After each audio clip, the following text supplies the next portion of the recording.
The domed chamber of the Galactic Federation Council hummed with energy, its curved walls displaying star maps and tactical projections. Delegates from 100 species floated in their designated sectors, their varied forms casting strange shadows under the blue-white glow of the overhead lights. At the center of it all, High Chancellor Vexlor of the Zepyrian Dominion raised his four-fingered hand for silence. His scaled skin shimmered with the deep purple of authority. "Order," he hissed, his forked tongue flicking out to taste the air. "We convene to finalize our strategy against the Ravager Swarm. All member species must contribute to the war effort." Admiral Krell of the Vorak Collective clacked his armored mandibles in agreement. His chitinous plates gleamed under the lights, each segment etched with battle honors. "The swarm consumes worlds. We must strike now with overwhelming force. Every fleet, every warrior must be committed." A murmur rippled through the chamber. Holographic displays flickered to life, showing troop deployments and ship formations.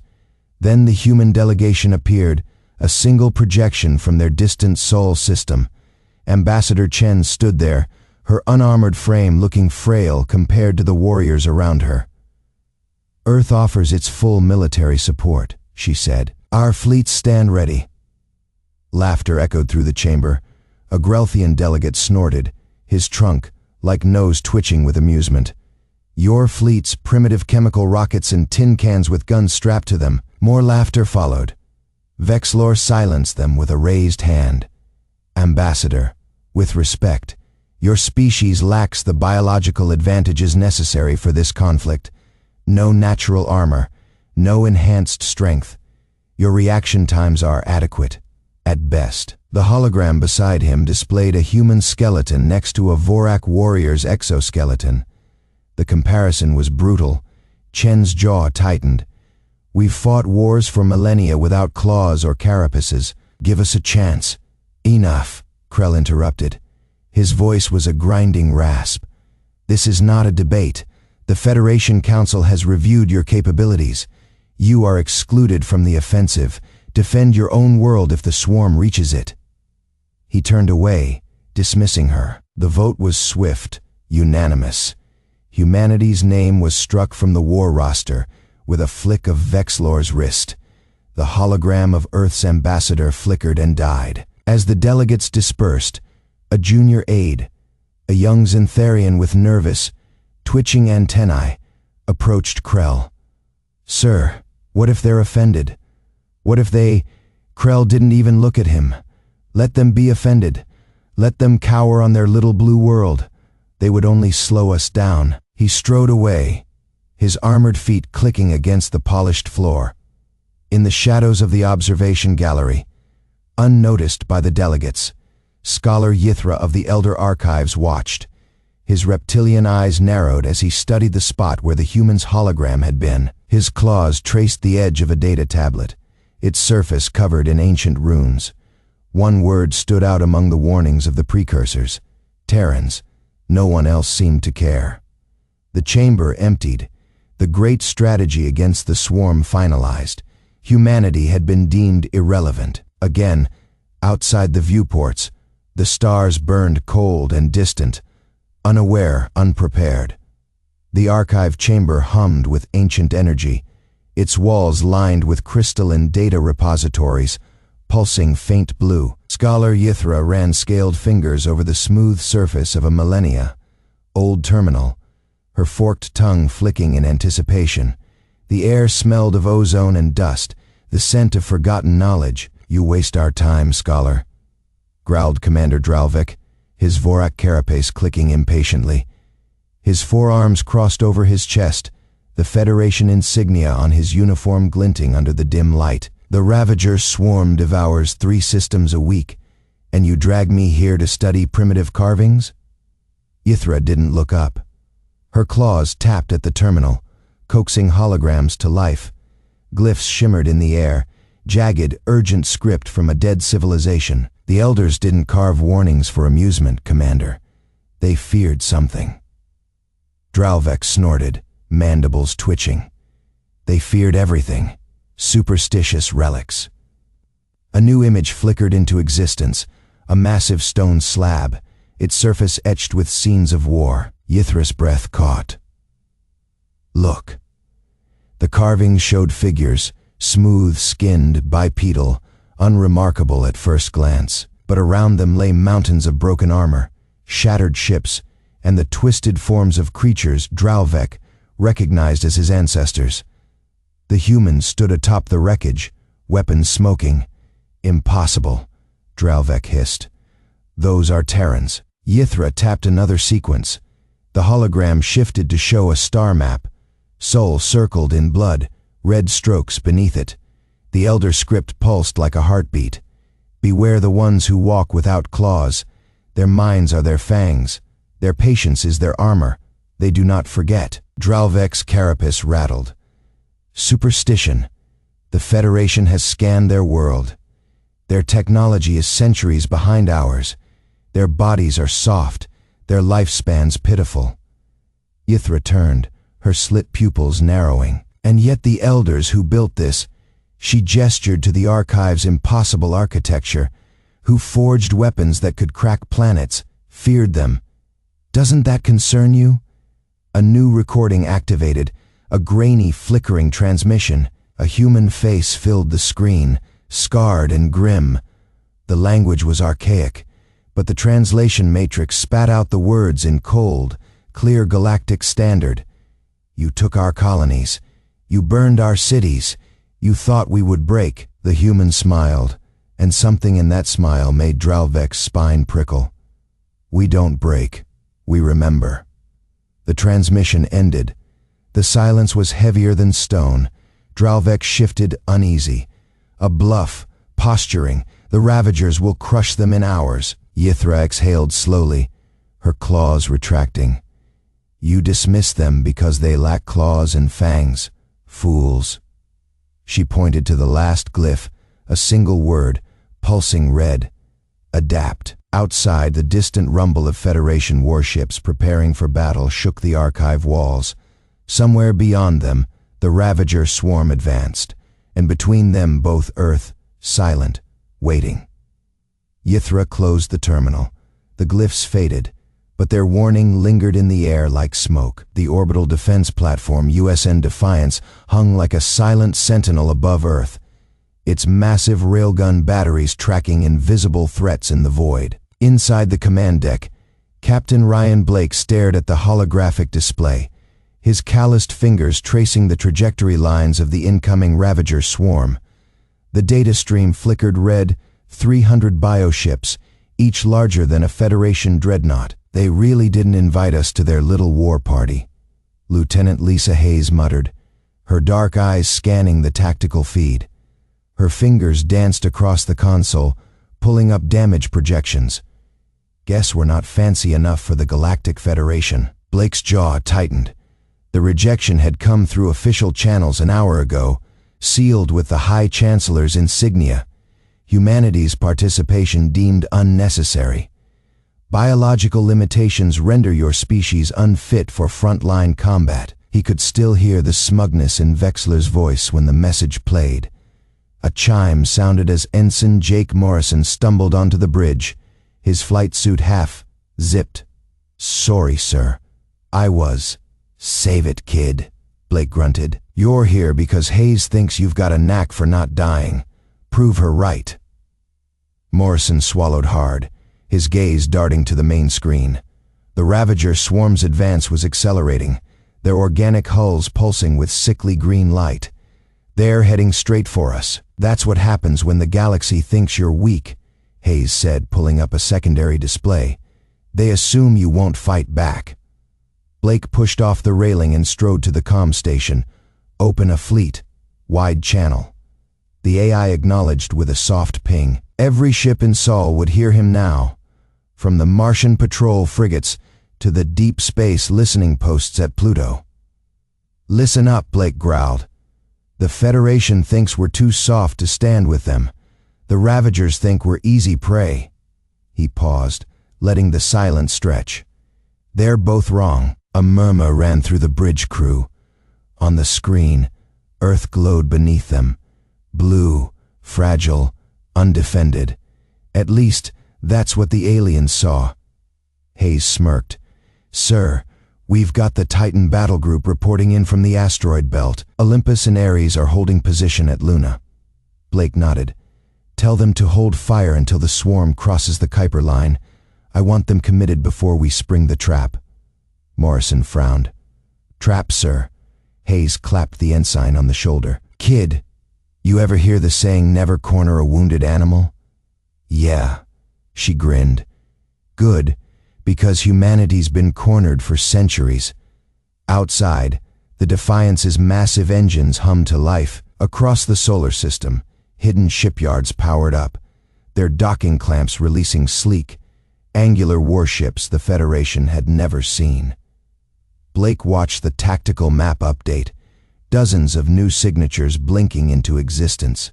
His lips curled into a feral smile. They think well, beg for help. He cracked his knuckles. They're wrong. The first Ravager bioships emerged from warp at the edge of the Oort cloud, their chitinous hulls glistening with organic armor. Federation observers aboard the Zenthar's Eye leaned forward in their observation pods, multifaceted eyes tracking the approaching swarm. Begin recording, Admiral Krell ordered, his Vorak mandibles clicking in amusement. Let us document how quickly the humans fall. On the bridge of the USN Defiance, Captain Blake's knuckles whitened around his command chair. The tactical display flickered red as hundreds, then thousands of hostile signatures painted the void. All ships, battle stations, Blake growled, form defensive perimeter around Earth. Hold the line at Mars. Lieutenant Hayes' fingers danced across her console. Sir, their numbers. I see them, Lieutenant.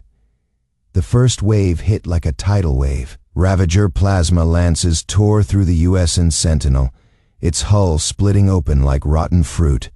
Escape pods jettisoned too late, swallowed by the vacuum. Ensign Morrison's fighter squadron streaked past the wreckage, Fox 3 engaging. His targeting computer screamed as a bioship's tendrils lashed toward him. Missiles flared.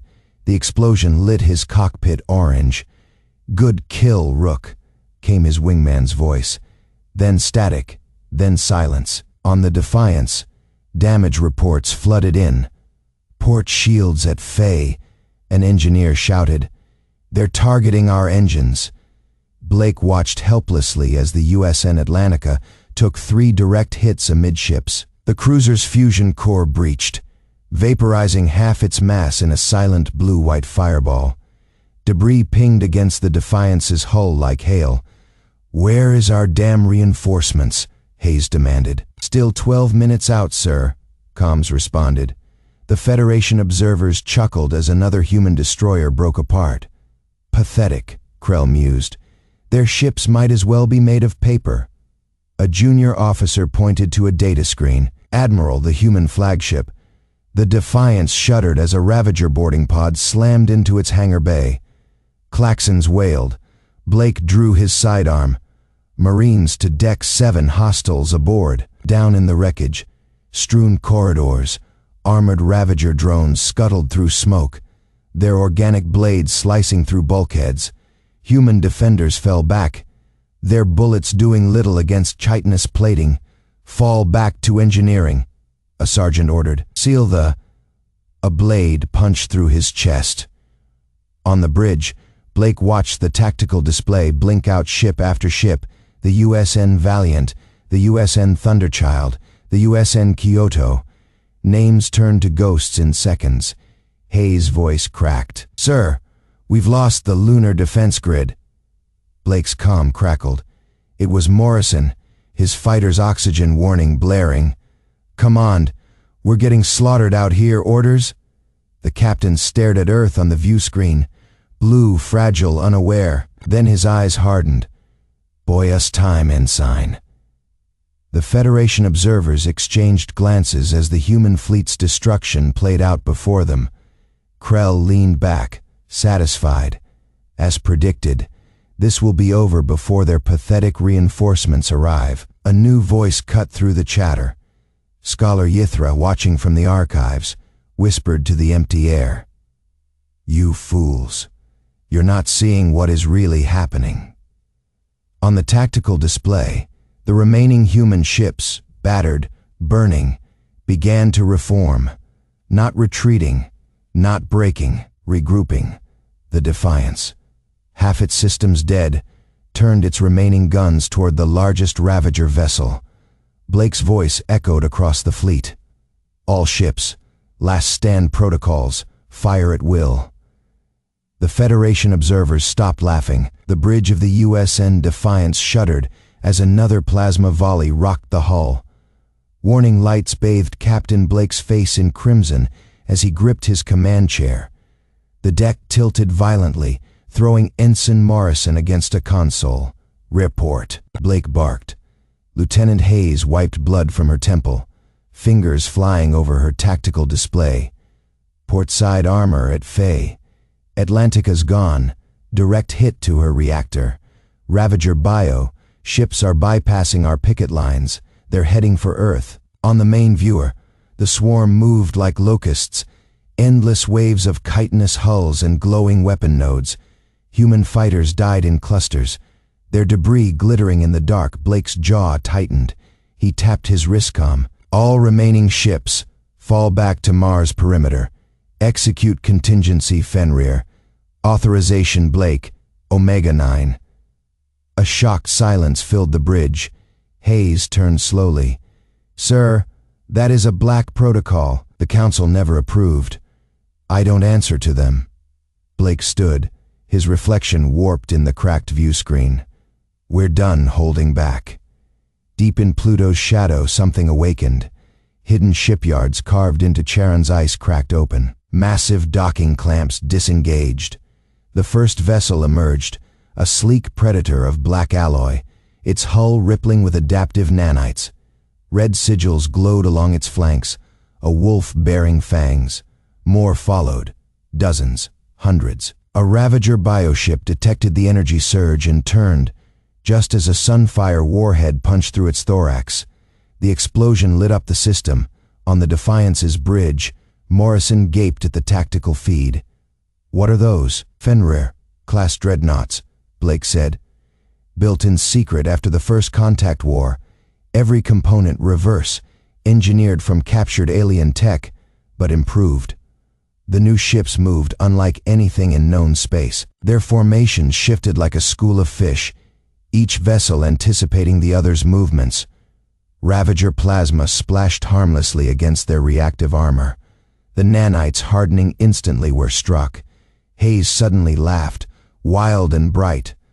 "Look at their flagship." The lead Fenrir, class USN Vanguard, slammed through 3 bioships like a knife through rotten fruit. Its main cannon charged, a searing white light building at its prow. Sunfire ignition in 5. Blake counted down. The beam lanced out. It didn't just destroy the Ravager command vessel. It unmade it, the molecular bonds of its hull disintegrating in a cascade of golden fire. Across the battlefield, human ships rallied. Fighters with upgraded thrusters outmaneuvered Ravager interceptors. Cruisers deployed drone swarms that hacked enemy systems mid-battle. A Federation observer aboard the Zenthar's Glory recoiled as his scanners overloaded. "By the ancestors, their weapons adapt during combat?" Blake's voice crackled across all channels, human, Ravager, and Federation alike. "You wanted to see human warfare. Fine." The Vanguard executed a perfect hyperspace micro, jump reappearing behind the Ravager flank. Its guns spoke again. "Let's show them how we really fight." Morrison whooped as the tide turned. The rookie pilot's hands flew over his console. "Captain, Mars Command reports Phase 2 ready. They're launching the Jefe Mungandra platforms." Hayes pulled up the schematics, her breath caught. "You built planet killers." Blake's smile didn't reach his eyes. "We built options." The Ravager Swarm faltered. Their perfect coordination shattered as human AIs infiltrated their hive. Mind frequencies, bioships collided, their pilots screaming in dissonant static. On the Defiance's ruined bridge, Blake watched his fleet hunt. The galaxy would remember this day, not as humanity's defeat, But as the moment they showed their fangs, the static cleared across every screen in the galaxy, from the Federation's grand halls to the Ravager's pulsating hive ships. Captain Ryan Blake's face filled the feed, his scarred jaw set, eyes burning with something colder than rage. Behind him, the wreckage of the USN Defiance still smoldered, but the view beyond the shattered viewport told the real story. Human ships moved like wolves, their adaptive armor shimmering as they tore through the swarm's flank. Attention, Galactic Federation. Attention, Ravager Swarm. Blake's voice was calm, deadly. You wanted to see humanity's weakness?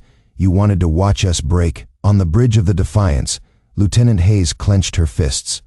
The tactical display showed the Sunfire warheads arming across the fleet.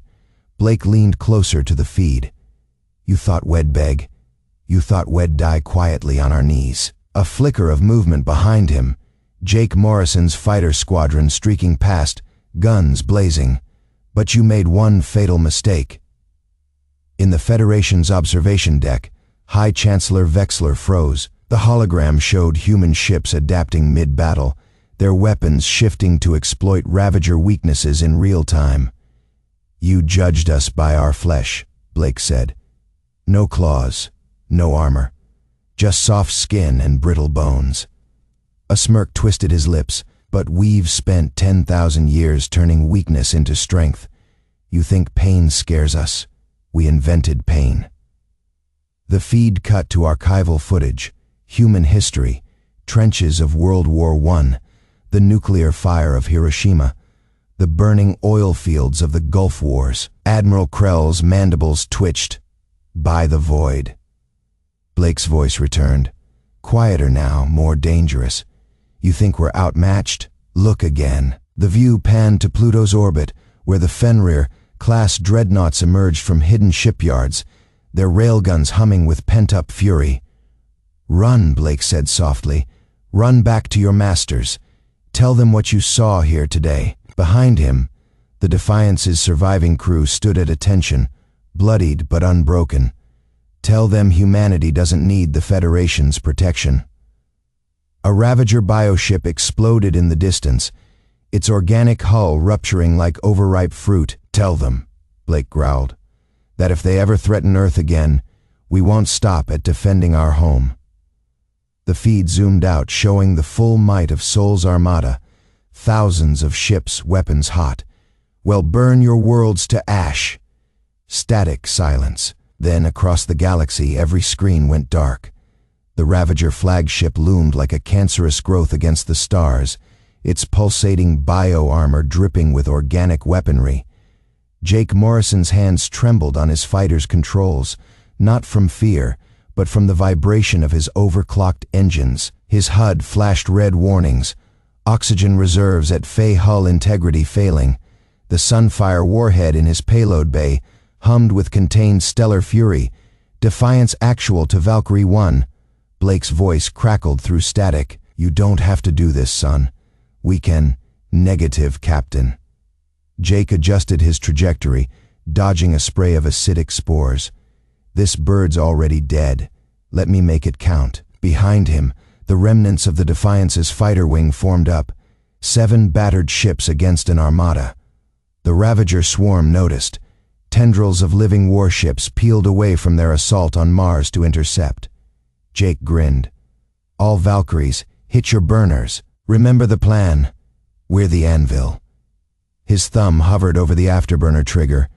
Blake, tell my mom I belay that order. A new voice cut across the comms. Lieutenant Hayes. Jake, look at your 9 o'clock. Space rippled, then tore. From the wreckage of Pluto's orbital docks, sleek shadows emerged. Dozens, hundreds. Ships shaped like predatory fish, their black hulls drinking the light. Crimson sigils glowed along their flanks. The Fenrir-class destroyers, each armed with enough firepower to glass a continent. Their railguns charged with a chorus of high-pitched whines. Blake's laughter was a raw, terrible thing. Fenrir actual to all human vessels. Execute Protocol Ragnarok. The new fleet moved as one organism. Railgun rounds punched through ships at Faye, detonating internal organs with kinetic fury. Swarm fighters evaporated under overlapping fields of point. Defense lasers.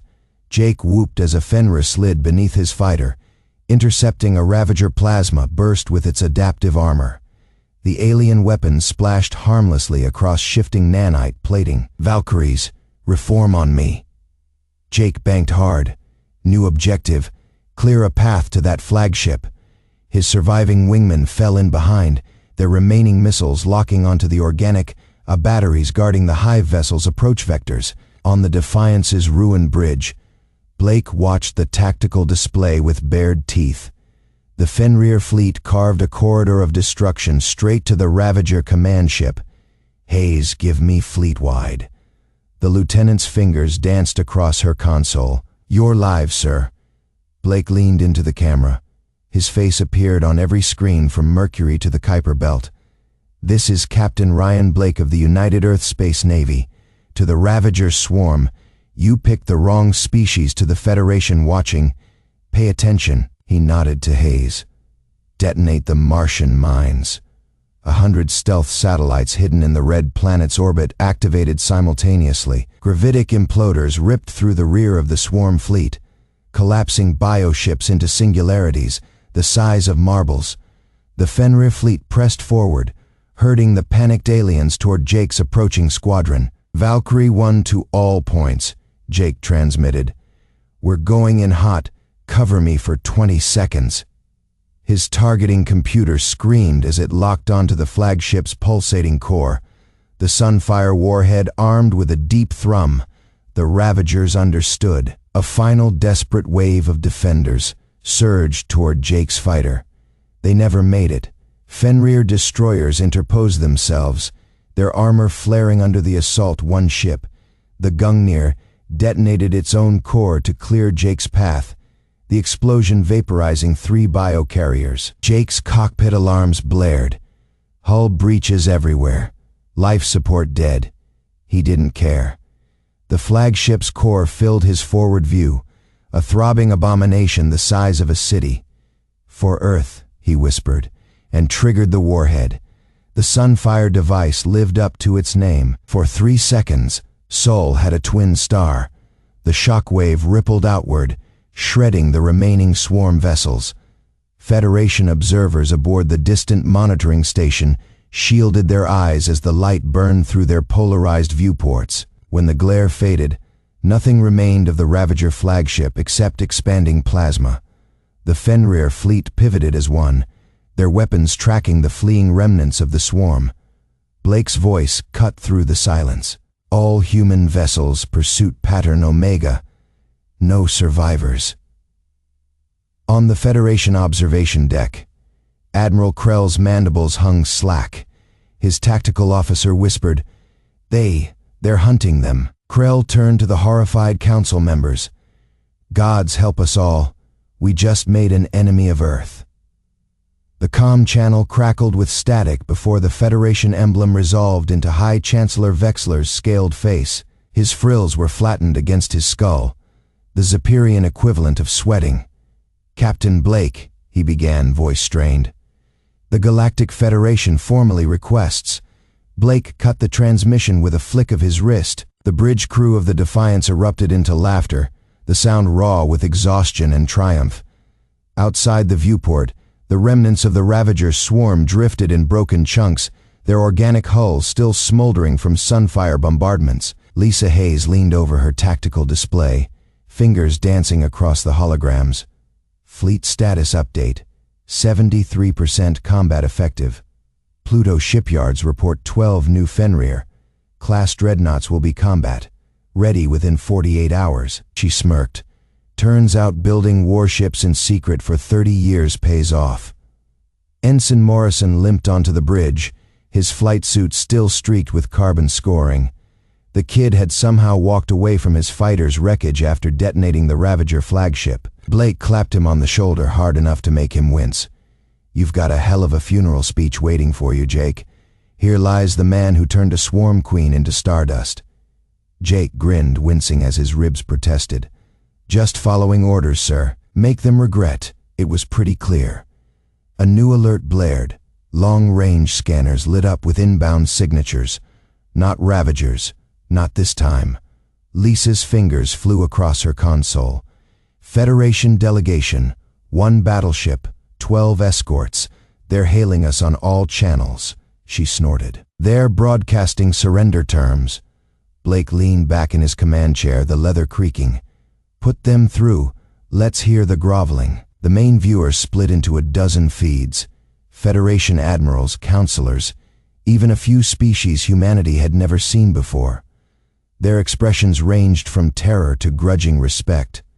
High Chancellor Vexler spoke first. Earth's forces have demonstrated unexpected capabilities. The Galactic Federation formally extends an invitation to denied, Blake said. The word hung in the air like a gunshot. Vexler's frills twitched. You don't understand. The Ravagers were just the vanguard. There are other threats. The Devourer fleets, the Voidborn. We know, Blake interrupted. He tapped a command into his armrest. The view screen shifted to a live feed from the Martian shipyards. Thousands of warships gleamed under the red sun, their hulls marked with the jagged sigil of Project Fenrir. You thought this was a war. This was a demonstration. The silence on the Federation channels was absolute. Lisa opened a private comm to Blake, her voice low. Sir, we're picking up something else. Deep space scanners just lit up. 37 more swarm signatures, bigger this time. Blake didn't blink. Send the coordinates to the Fenrir fleet and patch me through to all human vessels. He stood, the scars on his face thrown into sharp relief by the battle. Lights when he spoke, his voice carried across every ship, every colony, every last outpost flying Earth's colors. Today, the galaxy learned something. Humanity doesn't beg, doesn't surrender. And when you back us into a corner, he bared his teeth. We bite back harder. The armada moved as one, engines flaring like newborn stars. Behind them, the Federation delegation could only watch as the human fleet vanished into the dark. Not running, but hunting. Somewhere in the void, the swarm would soon learn the same lesson, and they wouldn't live long enough to regret it.